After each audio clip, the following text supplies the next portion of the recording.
بسم اللہ الرحمن الرحیم وَتَفَقَّدَ الطَّيْرَ ہدہد پرندے کو نہیں پایا. فَقَالَ مَا لِيَ لَا رَأَى الْهُدْهُدْ بس فرمایا کیا ہوا مجھے کہ نہیں دیکھتا ہوں میں ہدہد کو. ام کان من الغائبین یا وہ غیر حاضر ہے. لَأُعَذِّبَنَّهُ عَذَابًا شَدِيدًا میں اس کو عذاب دوں گا، سزا دوں گا، سخت سزا. او لَأَذْبَحَنَّهُ یا اس کو میں ذبح کر دوں گا.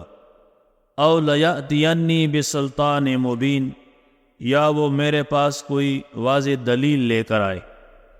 سلیمان علیہ السلام کے چونکہ پرندے بھی تابعدار تھے، ہوا اور جنات کے علاوہ پرندوں پر بھی اپنی بادشاہی کرتے تھے، حکم چلاتے تھے. سلیمان علیہ السلام جہاں جاتے تھے تو کئی ہزاروں کے حساب سے پرندوں کو ساتھ لے جاتے تھے، اور کسی جگہ پہ اگر کام کرنا ہو نا تو پرندوں کو حکم کر دے کہ بھئی تم میرے اوپر صاحبان بناؤ. جیسے یہ مدینہ میں ہے نا، چھتریاں کلوز ہو جاتی ہیں پھر سیدھی ہو جاتی ہے سائے کے لیے. اس طرح پرندے جھنڈ کے جھنڈ سلیمان علیہ السلام پہ یوں کھڑے ہو جاتے تھے دھوپ سے بچنے کے لیے. پھر سلیمان علیہ السلام کی عادت تھی کہ ہر پرندے کی حاضری لگاتے، مثلا جنات کی بھی پرندوں کی بھی. سارے پرندے جمع ہو جاؤ، پرندے جمع ہو گئے.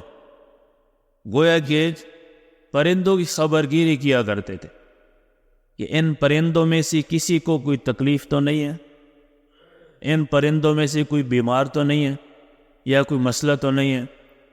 اسی طرح جنات کے پوچھ حوال پوچھتے تھے. اور یہ خبرگیری کرنا گویا کہ سربراہوں کا کام ہوتا ہے. اپنے رعایا کی خبرگیری کرنا اس آیت سے بھی معلوم ہوتا ہے کہ ضروری اور فرض ہوتا ہے کہ اپنے رعایا کی خبرگیری کر لیا کر. حضور صلی اللہ علیہ وسلم بھی صحابہ سے پوچھتے تھے، صحابہ کی خبرگیری کرتے تھے. اگر کوئی غائب ہوا نا تو بیمار یا کسی کام تو پوچھتے بھئی فلانا فلانا صحابی نہیں آ رہا کہ بیمار تو نہیں، کہیں غائب. جیسے یہ آیت اتری نا کہ اپنے نبی کی آواز کے اوپر آواز بلند نہ کرو، یعنی لا ترفعوا اصواتکم فوق صوت النبی. تو ذوالیدین ایک صحابی تھے، وہ چھاڑ کے نا جنگل چلے گئے. حضور صلی اللہ علیہ وسلم کو خیال آیا کہ وہ فلانا جو صحابی ہے وہ غائب نظر نہیں آ رہا، وہ کدھر گئے.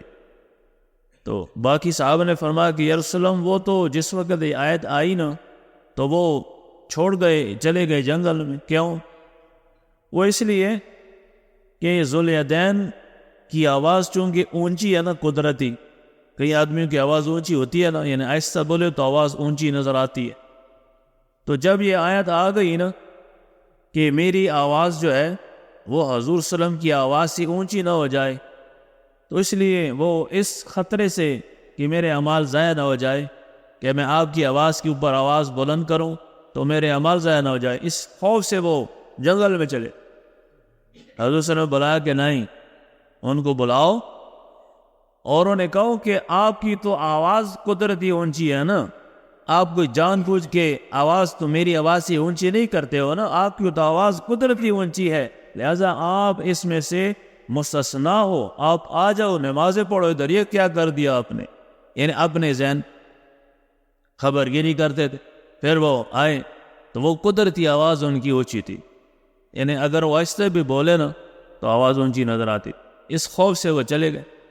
تو اس کا مطلب ہے کہ جنگل میں چلے گئے، اس کا مطلب ہے حضور علیہ الصلوۃ والسلام ہر جگہ حاضر نہیں سمجھتے تھے نا، ورنہ جنگل میں جا کے بھی تو آواز اونچی ہو سکتی تھی نا. لیکن نہیں، عقیدہ سمجھایا کہ حضور علیہ الصلوۃ والسلام نہیں، اللہ کی ذات ہر جگہ حاضر ناظر ہے. جنگل سے بلایا کہ بھئی آپ کی تو آواز ویسی اونچی ہے نا، کوئی مسئلہ نہیں. تو مقصد یہ ہے کہ خبرگیری کرنا رعایا کا، بڑوں کا کام ہوتا ہے. جیسے سلیمان علیہ السلام انسانوں کے علاوہ جنات کو بھی اور درندوں سے بھی پوچھتے تھے کہ ہاں بھائی تم کوئی مسئلہ تو نہیں تمہیں؟ ادھر تو انسان کیا نہ کیا ہو جاتا ہے، اگلوں کو پتہ ہی کو، اگلوں کو اپنی پڑی ہوئی ہے. اور صحیح کہہ رہے ایسے میں پارٹی نے یعنی ہمارا تو یہ خیال ہوتا ہے. اور اسلامی طریقے، اسلامی حکمات ہمیں کیا بتاتے ہیں کہ فرندوں سے بھی پوچھو. جس وقت پرندے آئے نا سارے، دیکھا تو سلیمان علیہ السلام کو ضرورت پڑ گئی نا اس ہدہد کی. کہنے لگے وہ ہدہد کدھر گیا؟ اس کی ضرورت پڑ گئی تو نظر نہیں آ رہا ہے. کیونکہ ہدہد جو پرندہ ہے نا، یہ جیسے ایک چون لمبی ہوتی ہے نا، تو اس طرح ایک وہ مینار سا بھی اس کے سر پہ بنا ہوتا ہے، شملہ سا. تو چون لمبی اور لمبا سر پہ بھی. ہدہد کو اللہ نے یہ خاصیت دی ہے کہ وہ جب چونج رکھتا تھا نا ایسے، تو نظر سے یعنی اللہ نے اس کو تیز نظر دی ہے، تو یہ چونج رکھتے ہوئے زمین کے نیچے سے پانی نظر آتا جاتا اس کو. یعنی اللہ نے اس کو یہ خاصیت دی تھی. تو جس وقت سلیمان علیہ السلام کو پانی کی ضرورت پڑی نا کہ یہاں پانی ہونا چاہیے، تو ہدہد کو بلاؤ، وہ دیکھے کہ یہاں کیا حساب کتاب ہے. تو وہ پھر ہدہد چونج لگاتا، اور پھر ہدہد کی بولی تو سمجھتا تھا نا، ویسے بھی سلیمان علیہ السلام ساری پرندوں کی بولی سمجھتا. اب وہ پرندہ بتا دیتا کہ یہاں پانی نزدیک ہے یا نہیں. یعنی اللہ نے خاصیت دی ہے، اس میں کوئی کمال تو نہیں کرنا. اچھا، جب یہ خاصیت پرندے کو دی ہے تو کسی نے سوال کیا حضرت عباس رضی اللہ عنہ پہ کہ عباس یہ دیکھو، اس ہدہد کو اللہ نے اتنی خاصیت دی ہے، اتنی طاقت دی ہے، اور ایک چھوٹا سا بچہ آ جاتا ہے، وہ جال بچھاتا ہے، جال پہ دانے بچھا دیتے ہیں، تو وہ جب دانے کھانا شروع کرتے ہیں ہدہد جال میں پھنس جاتا ہے. تو اس کو زمین کی نیچے پانی نظر آتا ہے، اور زمین کے اوپر مٹی میں پھنسی ہوئی جال نظر نہیں آتا اس کو. تو حضرت ابن عباس رضی اللہ عنہ نے جواب دیا کہ بھائی یہ تقدیر کا مسئلہ ہے. جب تقدیر آئی ہوتی ہے نا تو پھر نظر کام کرنا چھوڑ جاتی، پھر نظر نہیں آتی کوئی چیز. جب تقدیر میں لکھا ہوتا ہے اس کا قید ہونا یا اس کا فوت ہونا، قید لکھا ہوتا ہے تقدیر میں، اس وقت پھر نظر کام چھوڑ جاتی ہے. اب یہ ایکسیڈنٹ لوگ کرتے ہیں، کوئی جان بوجھ کے کرتے ہیں، نظر آتا ہے نا ان کو، لیکن اچانک تقدیر میں آ جاتی ہے بات، تقدیر ہی لکھی ہوتی ہے بس. تو جب تقدیر میں ہوتا ہے تو جال میں پھنس جاتا ہے، اس سے اس کا کوئی طلب نہیں. یہ جو خاصیت اللہ نے دی ہے ہدہد کو، یہ دی ہوئی ہے. تو سلیمان علیہ السلام نے جب پوچھا کہ بھئی ہدہد کدھر ہے، اس کو بلاؤ، یہ پانی کی ضرورت ہے، پانی چا کرنا ہے. باقی سارے پرندوں نے سایہ بنایا اور ہدہد کی تلاش. وہ تفقد الطیر، غائب ہوا، یہ پتہ ہی کوئی نہیں کدھر گیا. اچھا، تو سلیمان علیہ السلام نے فرمایا کہ وقال ما لی لا ارى الہدہد، یہ مجھے کیا ہوا کہ میں ہدہد کو دیکھ نہیں سکتا ہوں. اب اس میں ذرا غور کریں کہ یہ کیا ہوا مجھے، یہ اپنے آپ کا محاسبہ ہے سمجھ لو.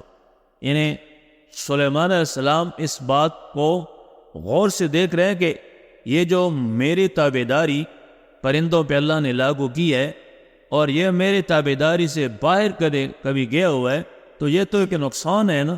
تو سوچنے پر یہ غور کر رہے ہیں کہ مجھے ہوا کیا ہے، یعنی مجھ سے کیسا ایسا کوئی مسئلہ ہوا جو یہ میرا نقصان ہو گیا. یہ پرندہ مجھے نظر نہیں آ رہا، تو آیا میرے میں کوئی ایسی خامی، کون سی خامی آ گئی جو میں اس کو دیکھ نہیں سکتا ہوں.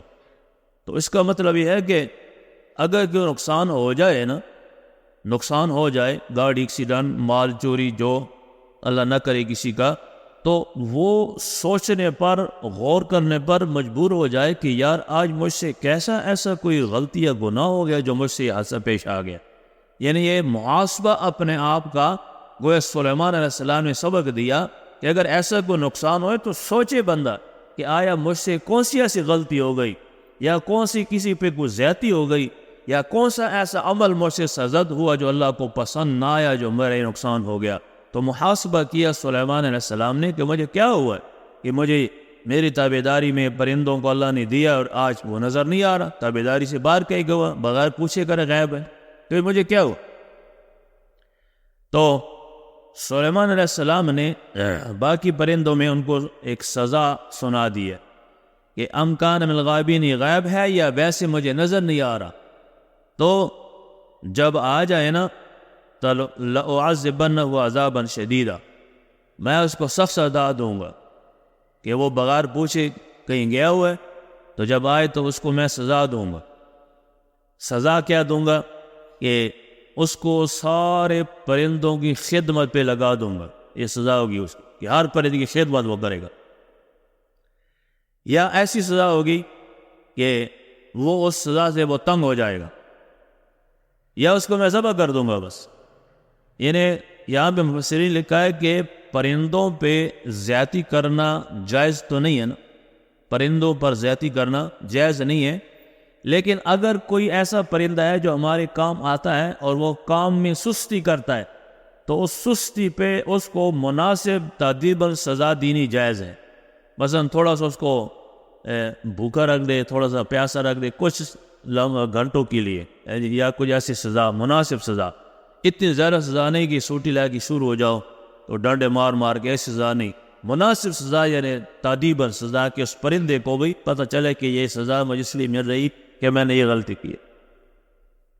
تو ویسے بھی سلیمان علیہ السلام کو عام اجازت تھی کہ اس ہدہد کو سزا دے، عام آدمی کے لیے شاید اجازت نہ ہو، کیونکہ نہ ہم پرندوں کی بولی سمجھتے ہیں، نہ پرندے ہمارے تابع دار ہیں، نہ پرندوں کے ہم حاکم ہیں، تو ہم یہ نہیں، یہ سلیمان علیہ السلام کو اجازت تھی کہ وہ سزا پرندوں کو دے دیتے، جو کام کی ڈپٹی میں لگائی ہوئی تھی اس کی سستی کرتے تو سزا جائز تھی ان کے لیے۔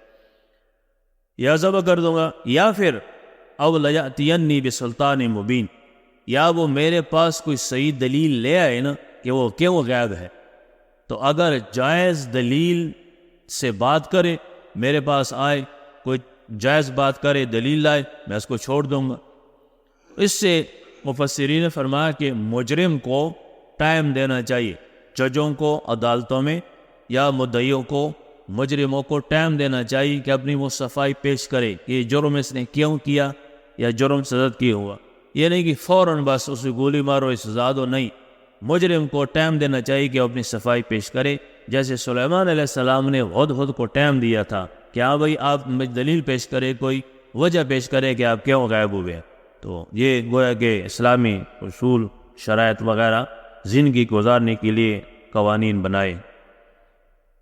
وَتَفَقَّدَ الطَّيْرَ فَقَالَ مَا لِيَ لَا رَأَى الْهُدْهُدْ، اور گم ہوا پرندہ پس کام کیا ہوا مجھے کہ نہیں دیکھتا ہوں میں ہدہد کو، ام کان من الغائبین، یا وہ غائبین میں سے ہے، لَأُعَذِّبَنَّهُ عَذَابًا شَدِيدًا، سزا دوں گا میں اس کو سخت سزا، او لَأَذْبَحَنَّهُ، یا اس کو میں ذبح کر دوں گا، او لَيَأْتِيَنِّي بِسُلْطَانٍ مُبِينٍ، یا وہ میرے پاس ایک واضح دلیل لے آئی۔ اللہ پاک ہمیں سمجھنے کی توفیق۔